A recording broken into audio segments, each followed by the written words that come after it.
Simpan duit dalam akaun bank, makin lama nilai dia susut. Makin kecil. Emas tak. Dia pelindung nilai. Dulu, saya ajar penyimpan emas, simpan 10 dinar untuk pergi umrah. Sekarang tuan-puan, nak pergi umrah, 5 dinar saja. Siapa nak pergi haji, simpan 200 gram emas seorang. Dulu saya tak tahu pergi dengan package. Sekarang ni ada 200 gram, tuan-puan boleh pergi dengan PJH. Dulu saya target, saya simpan 100 gram untuk saya simpan 100 gram untuk isteri. Memang kita simpan 2 keping untuk pergi haji. Bila-bila sampai masa panggilan haji, kita kononnya nak jual emas ni. Tuan tahu tak, waktu dia panggil pergi haji, saya bayar pergi haji 33,000 T20. Harga emas waktu tu dah dekat 600. Saya pergi haji baru ni. Jadi, kononnya 100 gram boleh pergi seorang, tapi sekarang 100 gram kalau pergi dengan muassasah boleh pergi 2 orang. Nampak tak?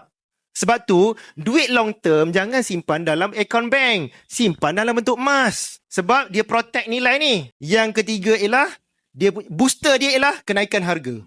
Bila harga emas mencanak naik macam sekarang, ramai penyimpan emas pergi jual emas dah tutup hutang. Yang simpan emas untuk tutup hutang, dia target, aku kena ada berapa gram emas untuk tutup hutang. Rupanya, dia bayar tak habis pun. Katalah, dia target dia nak ada 100 gram emas untuk tutup hutang. Bila sampai waktu dia nak bayar, mungkin 60-70 gram je. Lagi 30 gram, ada lagi saving. Itu kelebihan tuan-puan simpan emas untuk tutup hutang.